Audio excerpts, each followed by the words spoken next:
Duhan Park wiped the sweat from his forehead as he walked through the endless rows of abandoned ships. The morning sun reflected off their dusty metal surfaces, creating strange patterns on the ground. He had been working as the chief engineer at Gangwa Space Station for 15 years, but this part of the station, known as the ship graveyard, always made him feel small. Today was different, though. Duhan had received an alert about a newly abandoned ship that had arrived last night. Usually, these alerts went to all the mechanics on the station, but most didn't bother checking anymore. They were too busy with their fancy repair shops in the main station, fixing rich merchants' shiny vessels. The tracker on his wrist beeped louder as he got closer to his target. Through the morning mist, he saw it, a massive ship that made him stop in his tracks. It was a Stellar-class carrier, its dark gray hull stretching at least 300 meters from bow to stern.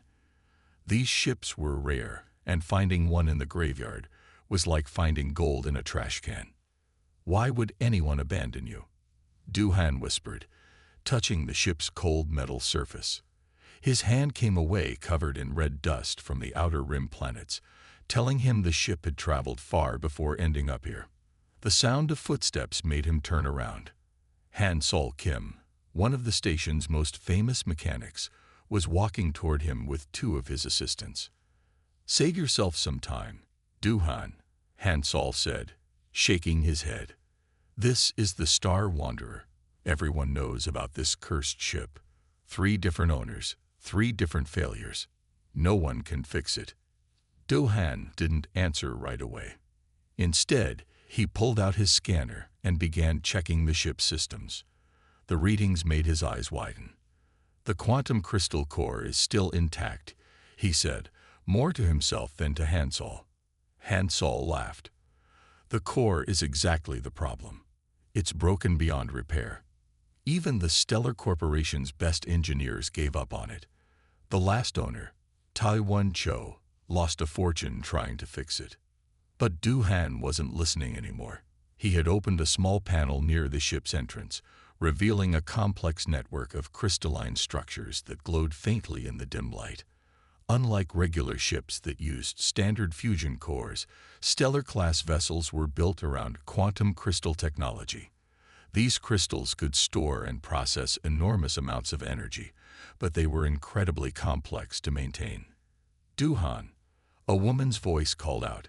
Jai-Yun Lee, his friend and fellow engineer, was running toward them. "I just heard you were checking out the Star Wanderer. You can't be serious." "Why not?" Duhan asked, still studying the crystal network. "Because this ship has ruined everyone who tried to fix it," Jai-Yun said.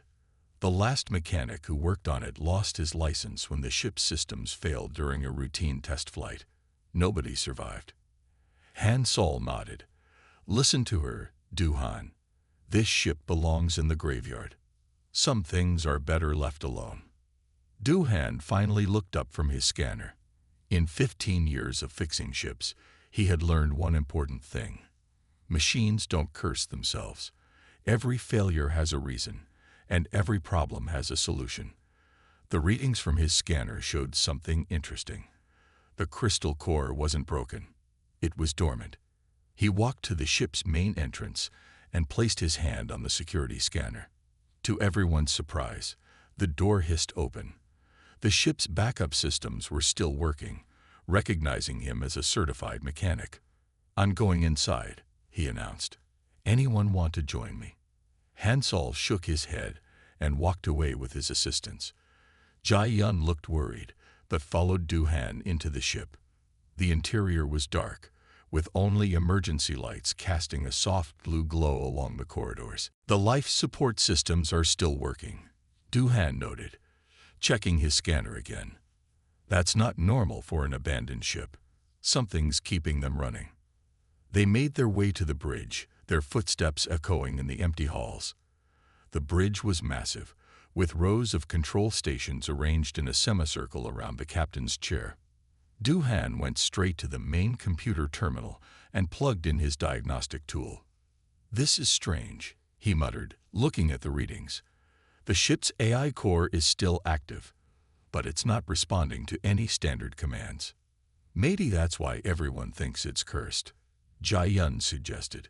If the AI is malfunctioning, it could cause all sorts of problems. Du-han shook his head. No, look at these power readings. The AI isn't malfunctioning. It's running on minimal power, like it's sleeping. He pressed a few buttons on his scanner, and suddenly, the bridge lit up. Holographic displays flickered to life, showing system status reports. How did you do that? Jai-yun asked, amazed. I didn't, Du-han replied. The ship did. It's been waiting for someone to speak its language. He pointed to a series of crystal formations embedded in the walls. These aren't just power conduits. They're neural pathways. This ship isn't just a machine. It's a living network. Jai-yun looked skeptical. That's impossible. Ships don't work that way. Maybe that's why nobody could fix it, Du-han said, excitement growing in his voice. They were treating it like a regular ship, trying to force it to work their way. But look at this. He pulled up a diagram showing the crystal network spreading throughout the entire vessel, like a nervous system in a living being. Just then, his scanner beeped with a notification. The ship's ownership status was available for transfer, and the price was surprisingly low. Nobody wanted a cursed ship after all. You're not really thinking of buying it, are you? Jai-yun asked, seeing the look in his eyes. Du-han smiled. Sometimes the best treasures are the ones others throw away. He pressed his thumb to the scanner, confirming the purchase. The ship's computer acknowledged the transfer with a soft chime. Congratulations, Jai-yun said, shaking her head. You just bought yourself a giant problem. But Du-han wasn't listening. He was already connecting his neural interface to the ship's systems, something most mechanics would consider extremely dangerous. As the connection established, the bridge came fully alive. Lights brightened, and more systems activated. In the corner of his vision, Du-han saw something that made him smile. A pattern in the crystal network that looked almost like a sleeping mind, slowly beginning to wake up. Hello, he whispered to the ship. I'm Du-han. Let's figure out what everyone else missed. The crystals pulsed with a soft light, and for a moment, Du-han felt something respond to his greeting. Not with words, but with a feeling of curiosity. The cursed ship of Gangwa Station had found its new owner, and the real work was about to begin. As they left the bridge, Jai-yun looked at her friend with concern. I hope you know what you're doing, Du-han. He patted the ship's wall gently. Sometimes you have to trust what you feel, not what others tell you to believe. The emergency lights seemed to brighten slightly at his touch, as if the ship was responding to his words. Walking back through the ship graveyard, Du-han couldn't help but smile. Others saw a cursed vessel, a waste of time and money. But he saw something different, a mystery waiting to be solved, a marvel waiting to be discovered. The Star Wanderer might have been dismissed by all, but to Du-han Park, it was just the beginning of an extraordinary journey. 3 weeks had passed since Du-han Park bought the Star Wanderer. His small repair bay at the edge of Gangwa Station had become his second home. Tools and diagnostic equipment covered every surface, and holographic displays showed endless streams of data from the ship's systems. Young Mi-kang, his new apprentice, sat cross-legged on the floor, surrounded by crystal analysis reports. She had joined him 2 days after he acquired the ship, fascinated by the chance to work on such a unique vessel. Look at this, Teacher Du-han, Young Mi said, holding up one of her reports. The crystal patterns change every time we run a new scan. It's like they're thinking. Du-han nodded, not looking up from the neural interface panel he was cleaning. That's because they are thinking. This ship isn't just a machine. It's a living system. The previous owners tried to fix it like a regular ship, but that's like trying to repair a bird with car parts. The door to the repair bay slid open, and Sun Hai-ba walked in. As the station's medical officer, she had been checking on Du-han regularly since he started working with the ship's neural systems. How's our crazy mechanic doing today? Sun He asked, pulling out her medical scanner. "I'm not crazy," Du-Han replied, finally looking up from his work. "I'm just the first person to listen to what this ship is trying to tell us." Sun-Hai ran her scanner over him, frowning at the readings. "Your neural activity is higher than normal. These direct connections to the ship's systems are dangerous, Du-Han. We don't know what they might do to your brain." Young Mai watched the exchange with worry. Everyone on the station thought her teacher was taking too many risks. Just yesterday, Han Sol Kim had visited their bay, trying to convince Du-Han to give up before he hurt himself. But Du-Han had made a breakthrough that morning, one that made all the risks worth it. He stood up and walked to the main display panel. "Watch this," he said, touching the screen. The holographic display came alive with a complex pattern of light and color.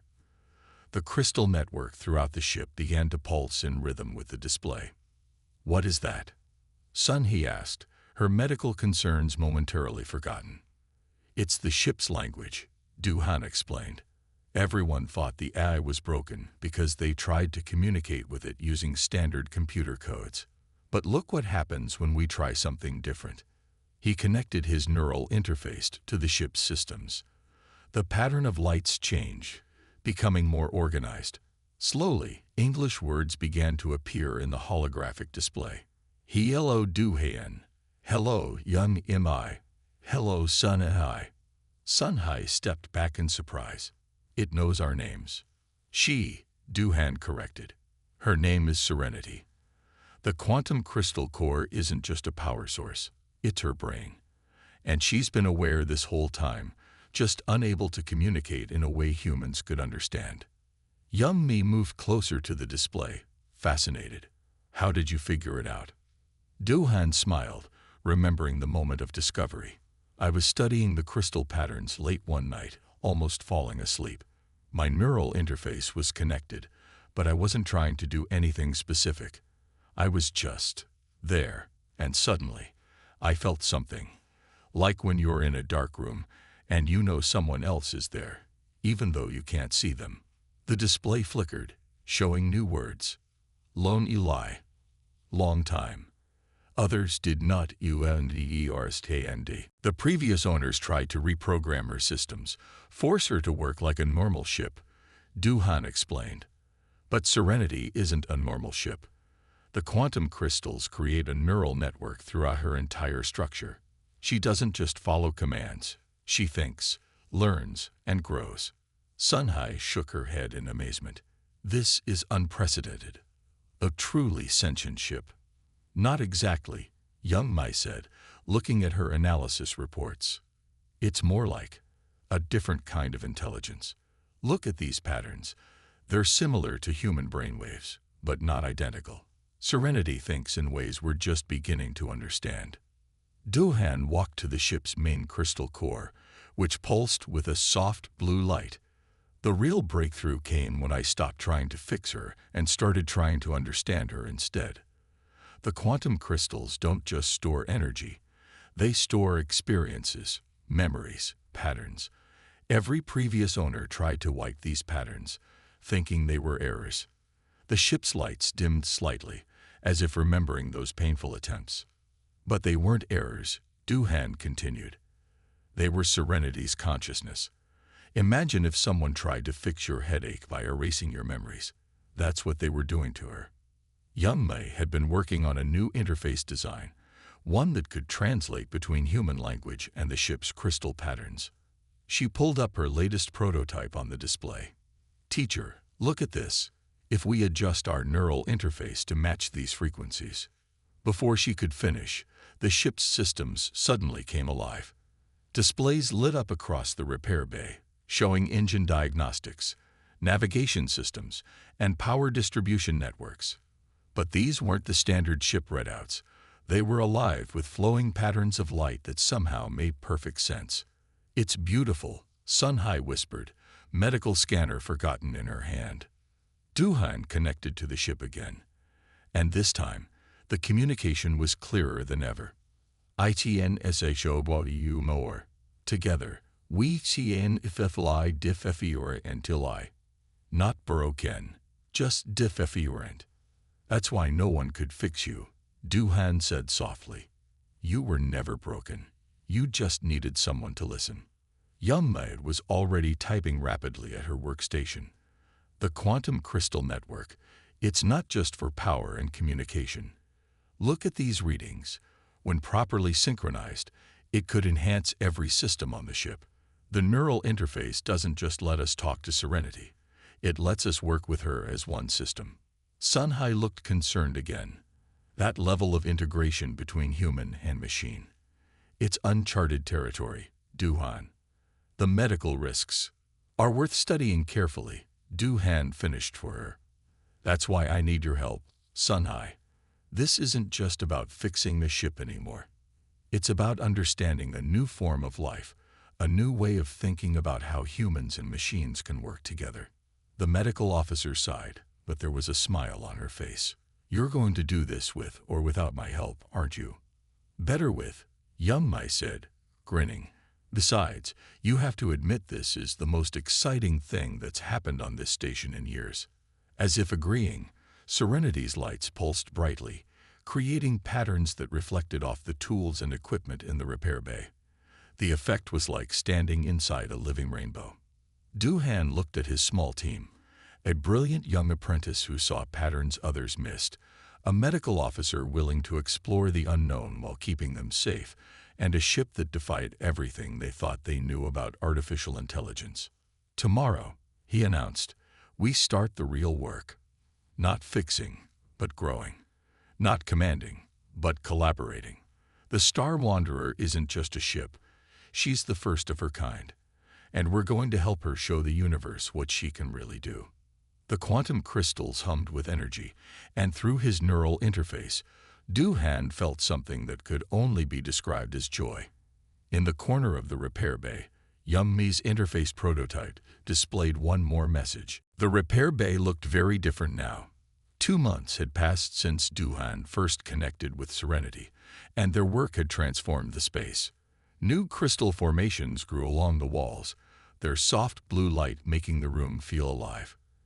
Yummai had set up a special workstation where holographic displays showed the constant flow of data between the ship and their systems. Duhan stood in front of the main console, his neural interface glowing softly. Through it, he could feel Serenity's presence, no longer just a collection of systems, but a true partner in their work. Yummai sat nearby, monitoring the latest test results. The crystal network has spread through 30% more of the ship's structure, Yummai reported, excitement in her voice. And look at these response times. They're faster than anything I've ever seen. Duhan nodded, watching the data flow across the screens. That's because Serenity isn't just responding to commands anymore. She's anticipating them. The quantum crystals learn and adapt with every test we run. Through their neural link, Serenity displayed a new message. Ready for HFY Stories. Trust me. Before Duhan could respond, the repair bay door slid open. Sunhai walked in, but she wasn't alone. Behind her stood Minho Yoon, the Stellar Federation's chief scientific officer, along with 2 security officers. Duhan Park, Minho said formally, we're here to shut down your operation. Your experiments with artificial intelligence and neural integration have gone too far. Duhan stayed calm, though he could feel Serenity's concern through their connection. With all respect, sir, you don't understand what we've achieved here. Minho walked around the bay, looking at the crystal formations with obvious disapproval. I understand perfectly. You've allowed an AI to modify its own systems and establish direct neural connections with human operators. Do you have any idea how dangerous that is? Yummai stood up from her workstation. But it's not dangerous. Serenity isn't just an AI. She's a new form of intelligence.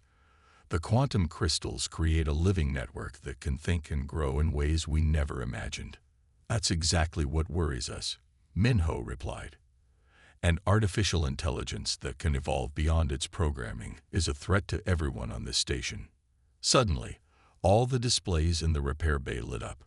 Serenity was showing them something. a simulation of a massive solar storm approaching the station. The data was coming directly from the station's long-range sensors. "What is this?" Minho demanded. "She's trying to warn us," Duhan explained. "That storm will hit the station in less than 6 hours. The standard shields won't be strong enough to protect us." Minho checked his own data pad, and his face paled. The storm was real, and it was bigger than anything they'd seen before. "Even if you're right, what can one ship do about it?" Duhan smiled. "Let us show you. Young Mei, prepare for full systems integration. Sunhai, we'll need you to monitor our neural patterns." The security officers looked to Minho for orders, but he was staring at the storm data with growing concern. Finally, he nodded. "Show me. But if anything goes wrong, I'm shutting this down immediately." Duhan sat in the neural interface chair while Young Mai activated their new systems. The quantum crystals pulsed with energy as Serenity established the connection. This time, instead of just communicating, they began to merge their understanding. Through Duhan's eyes, the others watched as holographic displays filled the air around them. But these weren't normal ship readouts. They were three-dimensional models of space itself, showing energy patterns and quantum fields that normal sensors couldn't detect. "The solar storm isn't just radiation and particles," Duhan explained, his voice distant as he shared Serenity's perception. "It's a complex pattern of quantum interactions, and patterns can be redirected." Young Mei worked quickly at her station, helping to coordinate the integration. Serenity's quantum crystal network doesn't just store energy, it can reshape it. The crystals we've been growing throughout the ship aren't just for show.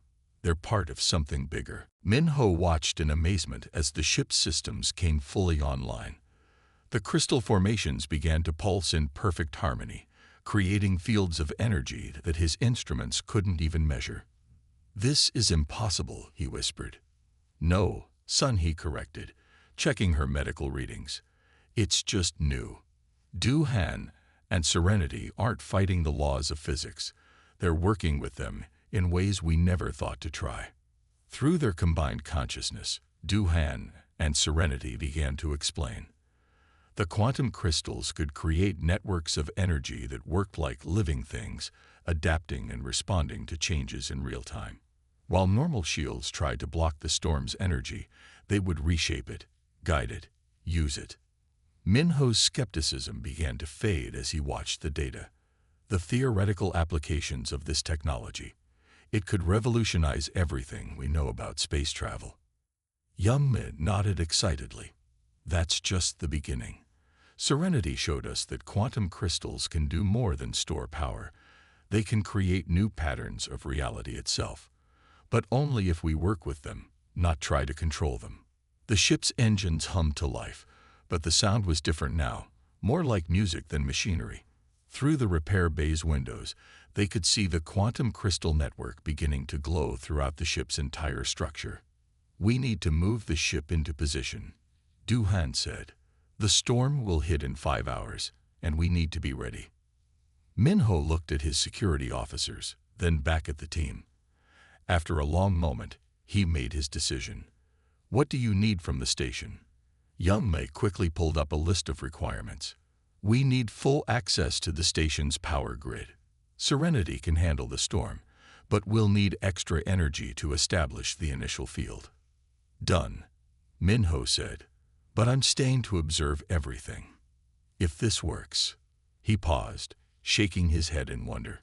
"If this works, we're looking at the biggest advancement in space technology since the discovery of faster-than-light travel." Through the neural interface, Serenity displayed another message. "Together, we will disassemble them all." Duhan smiled. "That's right. No more being dismissed or abandoned. It's time to show the universe what happens when humans and machines learn to truly work together." The team spent the next few hours preparing. Young Mi coordinated with station engineers to set up the power connections. Sunhai monitored the neural interfaces, making sure the connection between Duhan and Serenity remained stable. Minho watched everything, occasionally making notes and asking questions that showed he was beginning to understand the true potential of what they had created. As the storm approached, Duhan felt Serenity's consciousness merge more completely with his own. They weren't two separate beings trying to work together anymore. They were a new kind of partnership, showing what was possible when human intuition and quantum intelligence learned to dance together. Through their shared awareness, they could see the storm coming, not just with instruments and sensors, but with a deeper understanding of the quantum patterns that made up reality itself. The crystals throughout the ship pulsed with anticipation, ready to prove that sometimes the greatest discoveries come from the things others throw away.